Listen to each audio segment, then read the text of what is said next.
This is the Read to Lead podcast, episode 418.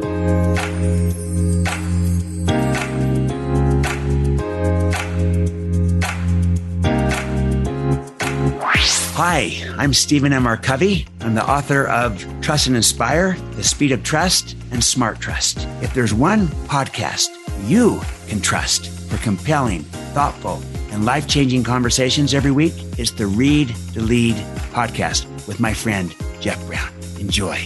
Most organizations, teams, schools, and families today still operate from a model rooted in command and control, focusing on positional power, hierarchies, and rigid compliance. But because of the shifting demographics of the workforce, the changing nature of work itself, and the choices we now have for where and how to work, this old approach to leadership is both outdated and irrelevant. Hi, I'm Jeff Brown, and this is the Read to Lead podcast, the podcast dedicated to your personal and professional growth. I believe that there is no better tool for your growth than books, than reading. In fact, I believe that if you want to be truly successful, then a habit of reading, learning, and growing is required. I am delighted each and every week to sit down with some of our world's greatest minds, today's nonfiction authors, and the person I'm sitting down with today is one of my favorite. His name is Stephen R Covey. He's author of a brand new book that came out last Tuesday called Trust and Inspire: How Truly Great Leaders Unleash Greatness in Others. I'm going to ask Stephen to share about the differences between motivation and inspiration and why they're worth noting. The issue of knowing command and control is irrelevant and the difficulty in acting accordingly, the fundamental beliefs of a trust and inspire leader, and lots more. I had so much fun recently visiting Richmond, Virginia to speak to the Virginia Council of CEOs and also to address the Richmond chapter of the National Speakers Association earlier this month. It's one of my favorite ways to share what I've learned from the books I've read over the last 25 years and the authors I've had the privilege to sit down and talk to. More than anything else, I love helping others realize their full potential. If I can help you and your team along those lines, or you're looking for a specialist to speak on those topics for your next event, I'd love to talk with you. You can reach out to me at jeff@readtoleadpodcast.com. That's jeff@readtoleadpodcast.com. Stephen R Covey is co-founder and CEO of Covey Link and of the Franklin Covey Trust Practice, a sought-after and compelling keynote speaker, author, and advisor on trust, leadership, ethics, culture, and collaboration. He speaks to audiences around the world. A Harvard MBA, he is the former CEO of Covey Leadership Center, which under his stewardship became the largest leadership development company in the world. He is author of the New York Times and Wall Street Journal bestsellers, The Speed of Trust and Smart Trust, and his brand new book is called Trust and Inspire: How Truly Great Leaders Unleash Greatness in Others. Well, Stephen, it is my pleasure to welcome you back to Read to Lead. You're now in an echelon of guests who've now been on the show 3 times. There's a couple who've been on 4 times, so you're just behind a handful, but you're ahead of most over these last 9 years. So welcome back. It's great to have you. Hey, thank you, Jeff. I love it. I'm honored to be on this 3 times. And it's because I really admire what you're doing with Read to Lead. It's fantastic. Thank you so much. And this is a chance, too, for me to just publicly thank you for last year writing a blurb for my book. That meant so much. To call it a splendid, worthwhile read was just a treat for me to see those words in writing from you. So thank you for that as well. You are welcome. And I meant it. It's an extraordinary work, as is this podcast. So thank you so much. Well, let's dive into your book. This is now your 3rd. Am I correct on that? Yes, my third book. So Speed of Trust, Smart Trust, New York Times and Wall Street Journal bestsellers. I'm sure this one will be as well. I don't want to jinx it or anything, but I'm sure this one will be as well. Let's get into the premise of the very first chapter, and that is that the world has changed. And I don't think anybody would disagree with that. But what, in your view, are the emerging forces, to use your phrase, these emerging forces that you lay out? I named 5 emerging forces of change. The first being that the nature of the world itself has changed through technology. You think about it, the pace of change, the amount of change, the type of change. Disruptive technologies changed everything in unprecedented ways. We've always had change, but never like the pace and the type that's taking place now. Robotics, 3D printing, all these artificial intelligence, everything is exploding. That's the first. But then also the nature of work itself has changed. It's far more collaborative, far more interdependent, far more service-oriented versus traditional industrial age type work. Now, we still have manufacturing and the like. It's just that there's more of a mental knowledge worker component to it. Third is that the nature of the workplace has changed. Right now, the whole idea of work from home, work from anywhere, remote work, hybrid work, some combination of all of this, intentionally flexible work is just different. So people can, live anywhere, work anywhere type of thing in a way that didn't happen just a few years ago. And the pandemic obviously accelerated this change in the workplace. But then the fourth emerging force of change is that the nature of the workforce has changed. We have as many as 5 generations at work, but the big distinguisher there is that the diversity is so tremendous. And also, the younger generations, so to speak, the Gen Z and millennials have a completely different expectation of how they want to work and lead and be led. And so it's more diverse than ever before. And then finally, the nature of choice itself has changed. We've gone from what we might call multiple choice to infinite choice. Just so many options and choices. And so you combine all these forces of change. I think the big thing, like you say, we kind of know the world has changed, but the implications of these forces of change are twofold. And I call these the 2 epic imperatives of our time that are the results of these changes. And the first is for any organization that is going to work today, that they have to build a high trust culture that inspires their people in order to win that war for talent, in order to win in the workplace. And if you don't build a high trust culture that inspires, you're not going to attract people. You're not going to retain them. You're not going to engage them. You're not going to inspire them.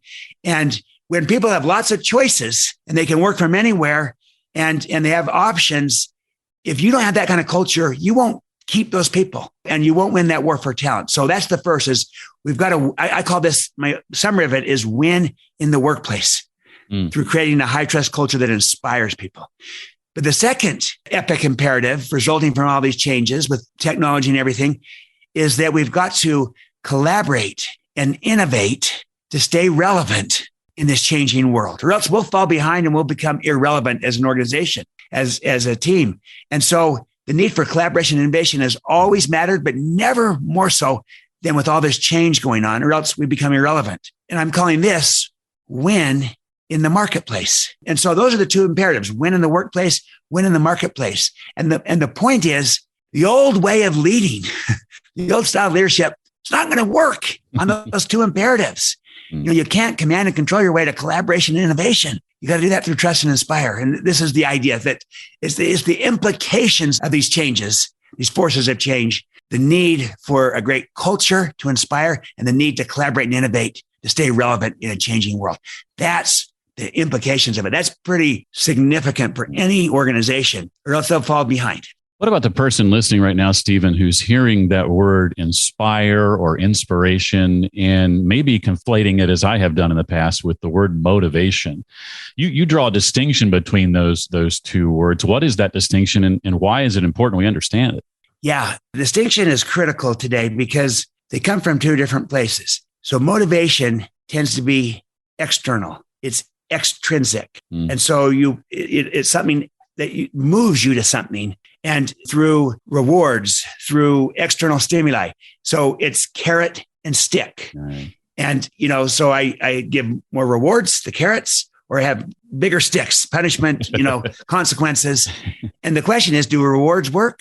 Sure, they motivate you to want to get more rewards, but it's constant need for external stimuli to motivate, to move people towards something. By contrast, inspiration is intrinsic. It's internal. It's inside of people. To inspire comes from the Latin term inspirare, which means to breathe life into. So I'm breathing life into something, as opposed to expire, which is to suffocate or take away life, to die. So inspire is breathing life into something.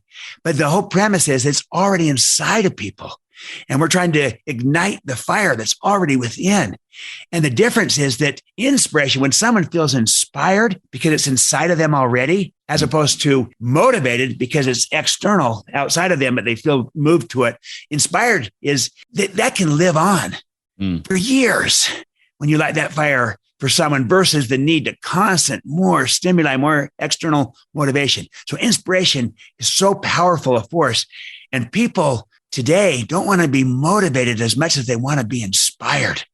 And that's a big opportunity for any leader, any organization. And I also will add one last piece. For years, we've been focused appropriately so on engaging our people, engagement, employee engagement of stakeholders. And that's critical. And I'm all in favor of it. We got to keep doing it. But there's another frontier of engagement. I believe that inspiration will become the new engagement, the next frontier of engagement. And there's already data on this that's emerging. A study from Bain and Company shows that inspired employees are 56% more productive than even fully engaged employees. Wow. We've been focused on engagement. And again, I'm in favor. And I'm just saying that inspiration is the next level of engagement. It's another frontier that's out there that I think is where the puck is going, to use the Wayne Gretzky metaphor, that he skates to where the puck is going to be. It's going towards inspiration. You mentioned command and control style leadership a moment ago. That's what was modeled for me early in my career. And so when I first became a leader, that was kind of my thing for a while until I learned the hard way through losing team members how irrelevant it was. But it's one thing to know how irrelevant that is. It's another thing to actually do something different altogether, isn't it? Absolutely. And that is the issue. Most people kind of would say, yeah, command and control, that's not going to work. We don't want to do that. But to know and not to do is not to know. Our challenge here is not so much knowledge, it's change in behavior, it's change in paradigm, change in actions of how we actually manifest our leadership, because the data is overwhelming that command and control is still the predominant leadership style within most organizations and with most leaders. Now, look, they've become better at it. We've all become better. We've moved from what we might call authoritarian command and control into a more enlightened command and control. We've become more advanced, more sophisticated. We've brought emotional intelligence into it. We've brought mission to it, strengths. So it's a better version of it. But still, our paradigm is still too much flowing out of the industrial age. It's just, with improvements added to it. But we really haven't shifted our paradigm of how we view people, how we view leadership. And so we kind of know that command and control doesn't work, but we're still trapped in it. And so, I say three things behind it. First is what you just said, that we know it, but we're not doing it. So to know and not to do is not to know. So that's our challenge, is closing that gap, the knowledge action gap. Second is what I call fish discover water last. Think about it. They're so immersed in it, they're not even aware. And we are so immersed in command and control. It's in our systems, our structures, our language, span of control, subordinates, our thinking, all kinds of structures are just so command and control oriented without even knowing it. We're so immersed in it, we're not even aware of how this has dominated our world. So we've got to break out of that. And finally, old paradigms can live on indefinitely. And the paradigm behind command and control of efficiency, you want to be efficient with things, but you need to be effective with people. But too often we apply the efficiency paradigm not only to things, but to people. And it's hard to kind of break out of these old paradigms. It's like bloodletting, 3,000 years old, but it lasted all the way until the late 19th century, even though a few hundred years earlier it had been completely disproven. And yet it lived on for centuries after it was disproven because it was so deeply scripted in the paradigm, the mindsets of people. And command and control is still a deeply scripted mindset and paradigm that we haven't fully gotten out of. And so, yes, we kind of know that command and control doesn't work. And yet the data shows 9 out of 10 leaders and organizations are still deeply into command and control. Wow. So that's our challenge, is doing, not just knowing. 9 out of 10. I didn't realize it was that high. Yeah. There's this idea of stewardship modeling laid out in part 2 of the book. I want to get to that in a moment. First, I want to ask you about some of the fundamental beliefs that you talk about in chapter 4 of a trust and inspire type leader. What are some of those fundamental things that a trust and inspire type leader needs to understand? Yeah, I'm glad you're asking me this question, Jeff, because this is the mindset. This is the paradigm. And the basic premise is that until you shift the paradigm, you won't shift the behavior. And your style flows from your paradigm. So if I have a command and control paradigm of how I view people and leadership, naturally my style will flow out of that. It'd be very hard to now shift my style to something that I don't believe. And so you got to challenge your fundamental beliefs. So here's what the fundamental beliefs look like for a trust and inspire leader. And I'll state these in two pieces, kind of the basic belief and then the implied action that needs to flow from that belief. Right. So here we go. I believe that people have greatness inside of them. So my job as a leader is to unleash their potential, not to contain or control them. I believe that people are whole people. And by that, I mean body, heart, mind, spirit. So my job as a leader is to inspire, not merely motivate. Now, look, if they were just economic beings only, then I could just motivate through rewards. But they're whole people. They have a desire for meaning, purpose, contribution. So I want to inspire. I believe there is enough for everyone. This is an abundance mentality. So my job as a leader is to elevate caring above competing. It's fine to compete in the marketplace. That's good. But too often we're competing in the workplace with each other. We need to elevate caring above competing because there's enough for everyone. I believe that leadership is stewardship, which is more responsibility than it is rights. It's more duties and this responsibility versus a position. Leadership is stewardship. Therefore, my job as a leader is to put service above self-interest because I have a stewardship to serve to those that I lead. And then finally, I believe that enduring influence is created from the inside out. So my job as a leader is to go first. Someone needs to go first. Leaders go first. Leaders are the first to model the behavior. They're the first to live the values. They're the first to extend trust. They're the first to talk straight. Someone goes first. Leaders go first. Collectively, these fundamental beliefs comprise a paradigm of how I view people and how I view leadership that is more accurate, more relevant, and more timely than kind of an outdated command and control paradigm that people need to be controlled and that people are economic beings only and that there's a scarcity mentality and that leadership is position and that, we've got to work on structure and systems as opposed to going inside out. So when you start with that and you really focus on those beliefs, that's when you'll shift the behavior. And until you focus on the beliefs, the behavior will stay kind of in the old model of command and control. You mentioned the word stewardship in that response, and you lay out in the next 3 chapters, 5, 6, and 7, these stewardship models, who you are, how you lead, and connect to why. Simon Sinek getting a nod here, as I recall. Yes. Talk about those 3 aspects, if you would. I call these the 3 stewardships of a trust and inspire leader. And again, stewardship being an implicit responsibility inherent in leadership itself. So the first, which you said, who you are, my framing for that is modeling. And that's the whole idea that as a leader, you're a model. We're all modeling something. The question is, what are we modeling? So you see a stewardship, a responsibility to model the behavior you'd like to see, to model what we're trying to do, to model living the values. And in particular, I talk about modeling humility and courage. So important today. Modeling authenticity and vulnerability. So important today. Modeling empathy and performance, which is a paradoxical combination. It's really powerful together.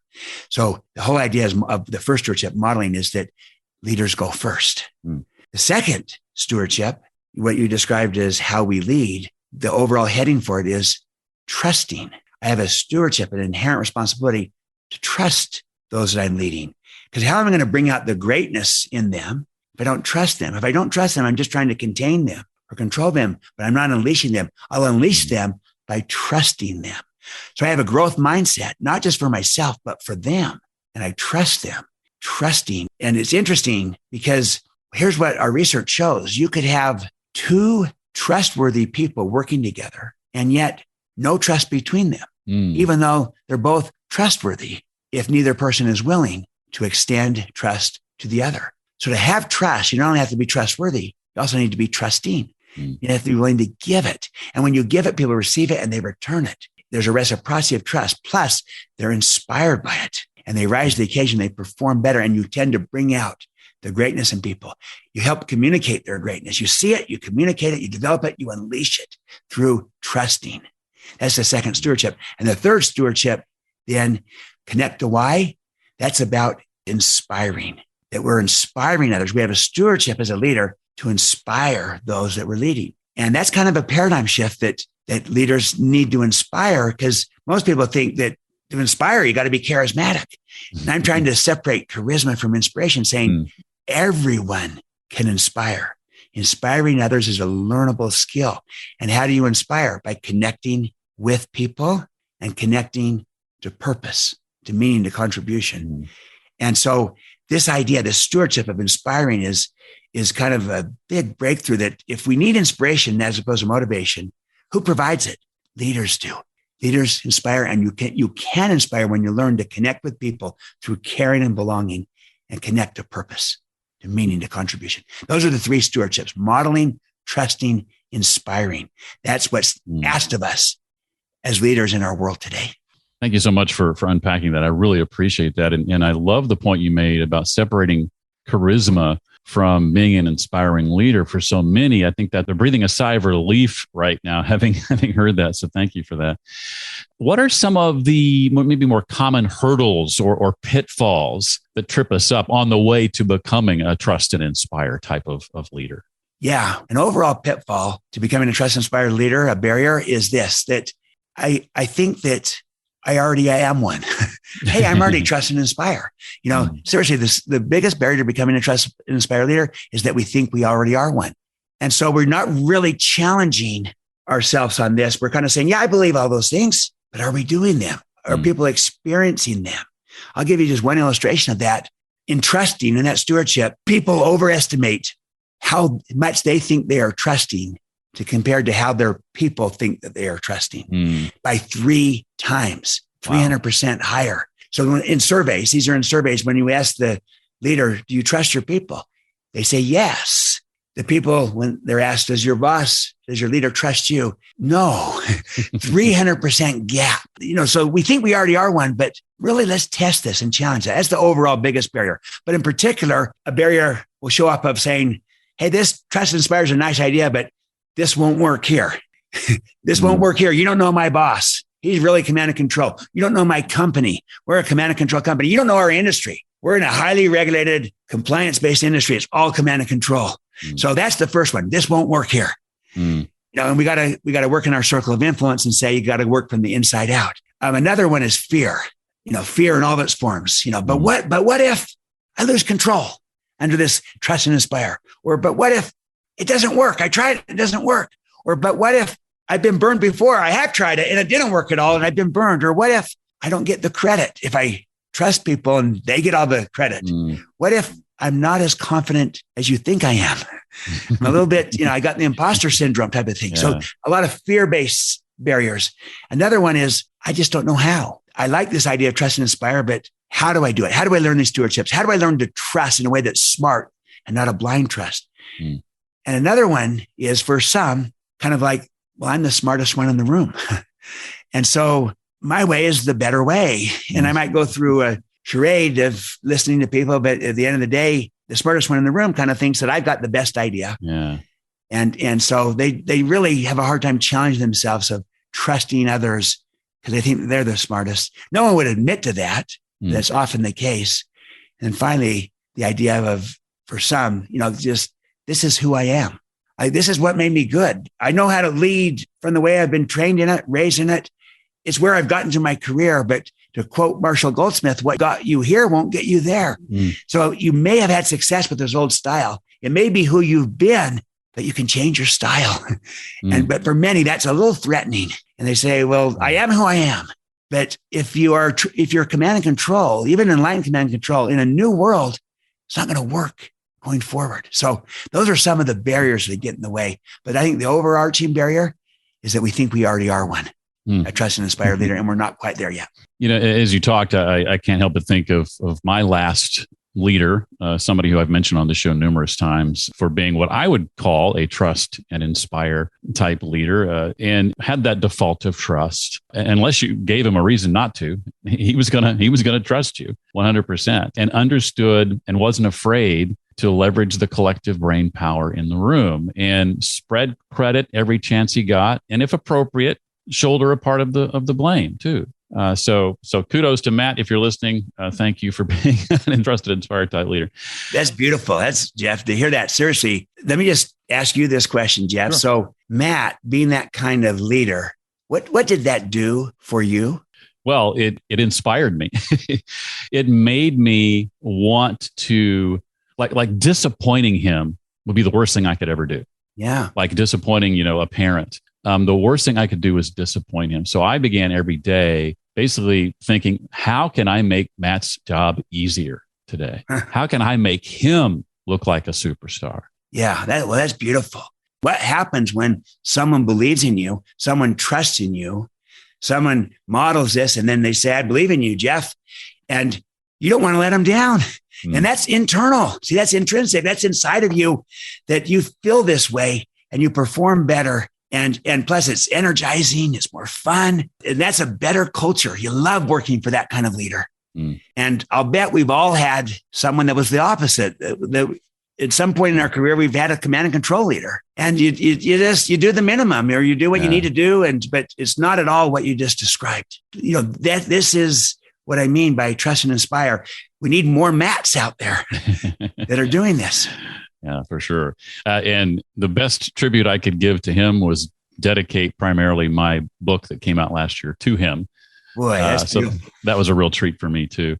One of the things I love about a book like this, it's obviously applicable to every leader on the planet, but it's also applicable to every parent, every teacher, every coach, isn't it? Absolutely.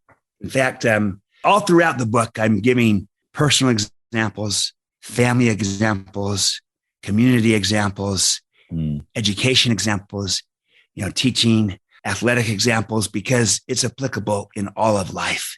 The key to becoming a trust and inspire leader is to first become a trust and inspire person. And if you start with that of, this is who I am as a person, and I have these beliefs about people, I see their potential and their greatness, and I want to bring it out. And I also believe that as a person, I'm trying to, serve and to care and to model and these types of things. And so it's how I view life. And so, yes, you can apply it to parenting, and I was raised by trust and inspire parents. I'm fortunate. I acknowledge many, if not most, probably maybe haven't been, but maybe many have as well. You don't have to be perfect to be trust and inspire, by the way. How you see your kids or your nephews, your nieces. So you can apply it to parenting. Absolutely. And in fact, I think that's maybe where it's most exciting when you see your role as a parent to really help your kids see their potential and to recognize it. And then you help them develop that potential, and then you help them unleash it. That is the most satisfying thing there is. And teaching, we need this in education so much. Education tends to be, as an industry, if you will, command and control. With compliance and all kinds of issues, and standardized everything. And the thing is, the mission of education is the most noble mission in the world, to really educate our children to be contributing, productive citizens. And yet there's a big gap between style and intent there. The intent is to do this, and yet so many teachers feel undervalued and unappreciated and not trusted by parents and by principals and by administrators. So many principals don't feel trusted by administrators, by superintendents and and yet so many superintendents of schools don't feel trusted by the communities. And we're in a vicious command and control cycle that needs to break. We need to counteract it with a trust and inspire district, trust and inspire schools, trust and inspire teachers.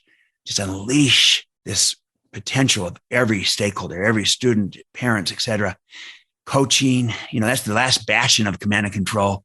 Mm-hmm. And, that's got to change. Athletic coaching. And, you can apply it to any walk of life. We want to become a transition figure. A transition figure is someone whose interactions with another can literally help change the trajectory of that person's life because of how they believe in them. Sounds like Matt maybe did with you. And I've had that with me, with my father, with the first boss, John Walsh, changed the trajectory of my life because of what they did. And we can become that kind of transition figure for others, a trust and inspire figure versus a transaction figure, just another person in the long line. So I think that's maybe my favorite part of this book is, yes, I'm applying it to the leaders, but I'm saying also everyone is a leader, and parenting is leadership, and teaching is leadership, and even being a good community member is leadership. So you could apply this in every dimension, every aspect of life. And that's actually the best application of it. Well, I want to ask you a couple of questions related to habits and questions not connected to the book per se. But before we do that, in the time we have left, anything else you want us to know about the book? The only thing I would say, I've already mentioned this, but I want to kind of just add one last piece to it. The idea of that third stewardship, inspiring others is a learnable skill. The reason I want to just add something is that's such a paradigm shift that, because a lot of our listeners might say, well, I can't inspire. How am I going to inspire? And again, it's because we've just too often connected it to charisma.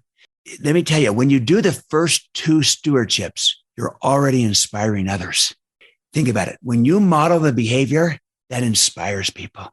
A study from LRN shows that leaders who are humble inspire their people 18 times higher than more arrogant leaders.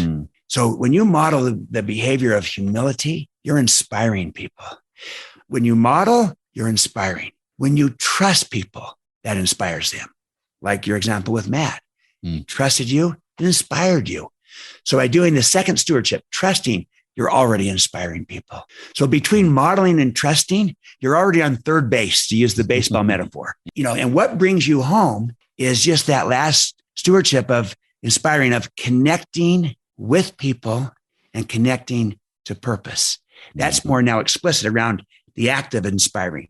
Modeling inspires, trusting inspires. And then when you connect with people, by just showing that you care about them, that I care about you as a human being. I care about you as a member of my team because of who you are, not just because of what you do on the team. Caring is the motive. Like the common expression goes, people don't care how much you know until they know how much you care. And when they feel that you care and believe it and experience it, it inspires them. So caring at an interpersonal level, belonging at a team level, when you have a sense of belonging on a team, that inspires people. And you can help create that sense of belonging. So that's, I call connecting with people through caring and belonging. And any leader can do that. And then connecting to purpose, to meaning, to contribution. And any leader can do that too. You try to find the ways of saying there's purpose in what we're doing. There's meaning in what they're doing, where there's contribution. And I believe that you can create and embed purpose, meaning, and contribution into almost any role, into almost any organization. Just a quick example of this. John F. Kennedy gave the charge 60 years ago, put a man on the moon, return him back by the end of the decade safely.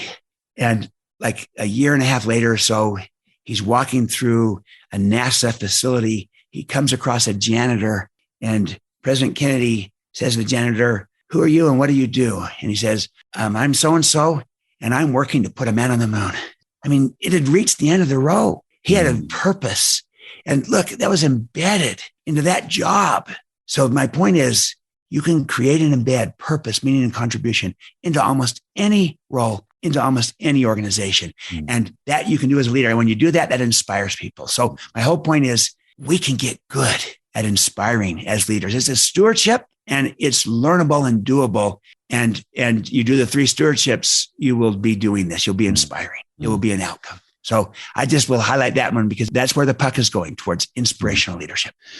Well, I have identified 5 personal habits that I find that a lot of the people I talk to on this show practice to some degree or another. And I'd be curious to just get your take on each of the 5. And when you practice these 5, you're more likely to realize your biggest dreams and your highest priorities. And so the first one is this idea of dancing with discomfort, doing things that push you outside your comfort zone, maybe scare you a little bit. I think it was Eleanor Roosevelt who said, do one thing every day that scares you. So how important is it in your view that we practice stepping outside our comfort zone on a regular basis? I think it's critical. I think that's where growth happens.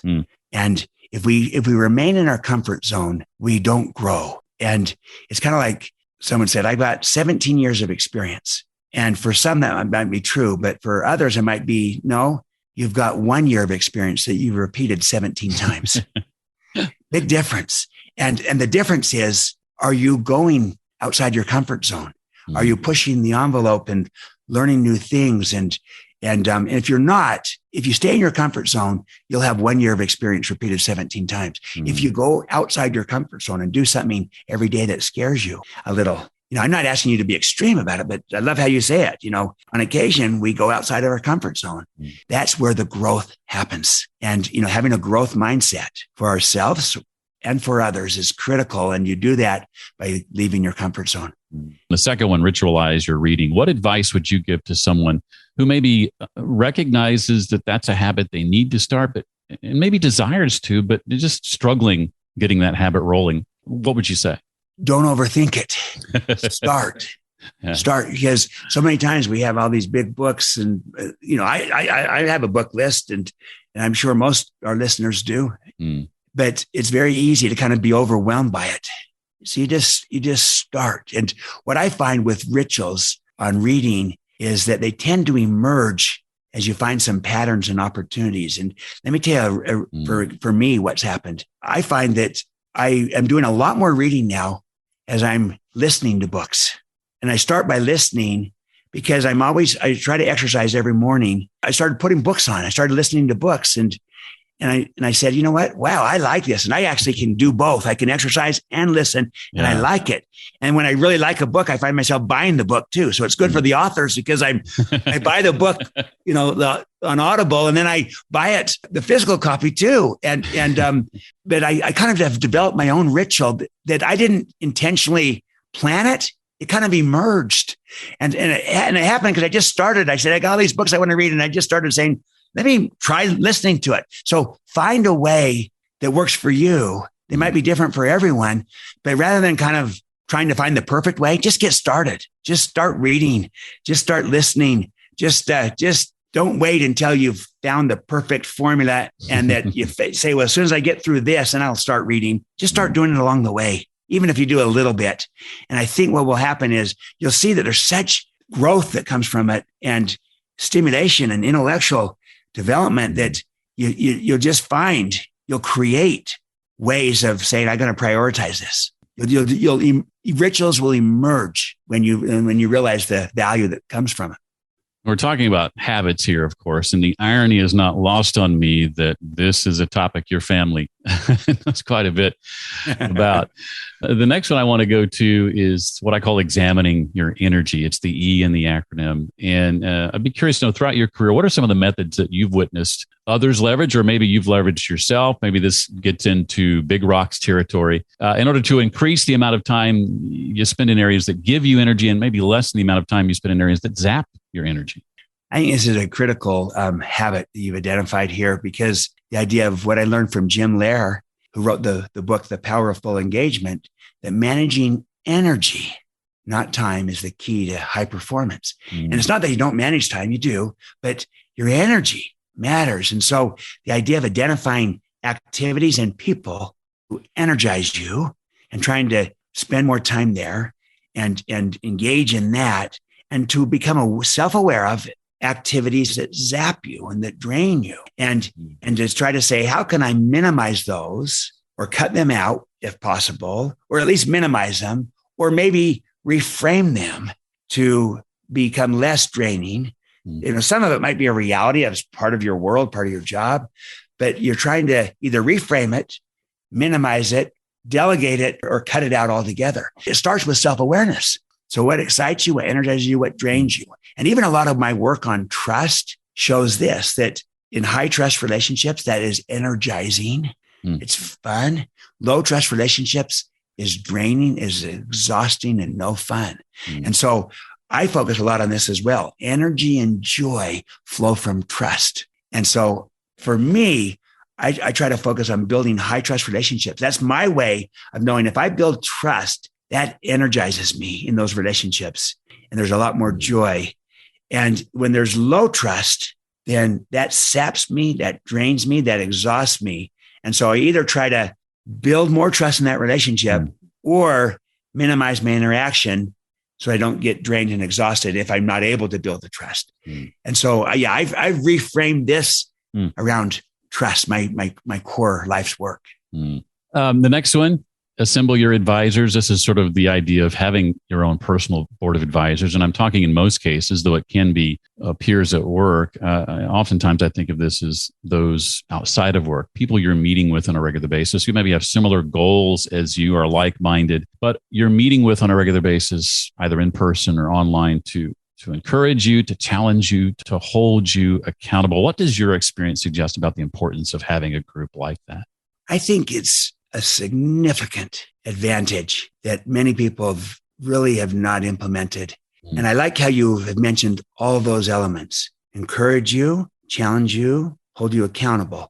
I've seen some people do this under the idea of challenging me. I want to be challenged and I want to be held accountable. And I think those are two vital areas. Some of the people that see the world differently, they're going to challenge you, and maybe you're going to help you see something or uncover a blind spot or become self-aware. Right. And, that could really be helpful to you. The idea of holding accountable of, hey, I'm going to be accountable to someone around these things I'm trying to do, maybe outside of work. That's another key role. The one I want to highlight, though, is your first one, to encourage you. Where I've seen people do this, I've often seen it more around challenging, being accountable. And I love those. Yeah. Those are two vital roles. But let's make sure we also, in our assembly of advisors, let's make sure we also have people who encourage us they are people who believe in us. They are people who see our potential. They are people who maybe see more potential in us than we see in ourselves, because we all need that. We need people who believe in us. I think any parent should be this for their child, their biggest champion and cheerleader. That doesn't mean you don't want to challenge them and hold them accountable. You do. As a child, you want someone to believe in you. And that needs to be a parent, and it needs to be a teacher and a friend, and lots of people can do it. But I'm just saying, assemble your advisors. Yes, in all three dimensions of that. I think you've got three vital roles of this. The encouraging role of someone who believes in you and sees your potential. That is the one I want to highlight. Well, thank you for saying that. And that comes from my own experience. The groups that I've either led or been in peer-related groups, that's been vital. If there wasn't that encouragement element, I'm not sure that I would stick around or show up most times. It's a vital element for sure. And thank you for confirming that. I appreciate it. Absolutely. Well, a lot has been written about this last one, no doubt there. Master your mornings, the M of the acronym. I'd be curious to know how important to you a consistent morning routine is, and if you're willing to share maybe a bit about how your mornings tend to unfold. You mentioned exercise being one of those things earlier. Yeah. It's, my father in the 7 Habits of Highly Effective People, he calls this the private victory, and private victories precede public victories. And the whole idea is that you have your personal connection, that's your inner life and your private life, that then enables you to go out and have your public success. And because you go inside out. And so the idea of a daily private victory and around 4 key areas: body, heart, mind, spirit, the whole person. What I talk about in Trust and Inspire, whole person, body, heart, mind, spirit. So for the body, it's exercise. And that's why I try to exercise every day. For the heart, it's relationships. And the idea, I'm not always able to do that first thing in the morning, but what I try to do first thing in the morning is to think about at least one person each day with whom I want to connect, that I may not connect with if I didn't think about it. In other words, they're not necessarily right in my path. So I'm trying to think of someone, I'm saying either a family member or a friend. And I just try to identify someone and say, okay, throughout today, I might not be able to do it this morning, but I want to connect with this person, even if all I do is text them. So I want to connect. That's the heart, the social. Then the mental is I want to engage my mind and my intellect. I listen to books. I'm doing the physical and the mental at the same time. I'm listening to books. And then the spirit, which is holistic, meaning the desire for mattering and making a difference. And every day, what I do when I start my exercise, before I listen to the books, I do some affirmations with myself where I review my personal mission and purpose and then my personal values. I just rehearse them in my mind. It's a ritual to just start my day with that as I begin my exercise. And then I move to my other. So I'm efficient with it in that I try not to say, gosh, if it takes too long, I won't do the morning ritual. So I'm trying to do it in a way that works for me, but I'm trying to cover those 4 areas: body, heart, mind, spirit, being a whole person. And then I find that engages me in a profound way where I feel inspired and ready to take on my day. And it's a routine. It's a ritual. The power of ritual is critical. That's another key learning from the Jim Lair work. The power and full engagement is the key to managing this energy. And also your performance is rituals, because then you can do them better. And so I'm not perfect at this. That's critical, Jeff, and I'd be clear on that. I'm not perfect. And there's some days I don't follow the ritual because I had a presentation at 3 a.m. in a foreign country because I'm doing it virtually. Right. And so, I got as much sleep as I could. And I said, I'm going to do my ritual later. I do the best I can. And I know that there's a power to it. The daily private victory leads to public victories. So that's the key. Well, thank you for indulging me with each of those 5. I appreciate it very much and appreciate all your insights related to each one of them. Well, and what I would add to it, Jeff, is Dream Big is a big book. You need to do this. It's a big idea. Thank you so much. Well, Stephen's latest book, again, the one we've been talking about today, it's called Trust and Inspire: How Truly Great Leaders Unleash Greatness in Others. It's always a pleasure to talk with you, Stephen. Thanks for coming on to talk about this book. Absolutely, Jeff. It's always great to be with you. And I appreciate your sharing Trust and Inspire, this book, with our listeners everywhere, because I felt inspired to work on this, to write this. And I hope that it has a similar effect on our readers, and our listeners as well. Thank you so much. Always great to be with you. Since Stephen and I have sat down twice before, I chose this time not to ask him to recommend some of his favorite books. But don't forget, he did mention that book along the way, The Power of Full Engagement by Jim Lear and Tony Schwartz. I just ordered a copy of it myself. I encourage you to as well. You can find a link to that, a summary of our chat today, and links to Stephen's work and how to find him on the web if you want to connect with him, as I have. All of that is on the show notes page for this episode. That's a blog post on my website specifically for this conversation. You'll find that at readtoleadpodcast.com/418 for episode 418. That's readtoleadpodcast.com/418. In the weeks to come, we'll be talking with Ranjay Gulati, Whitney Johnson, Jordan Rayner, Mark Miller, Brian Moran, along with Michael Lennington. And next week, it's my friend Joe Saul C. as we dig into his book, Stacked, Your Super Serious Guide to Modern Money Management. That's next time on the Read to Lead podcast. Hey, thanks for giving me your time today. I really appreciate it. That does it for this week. Hope to see you next time. Until then, as always, remember, leaders read and readers lead.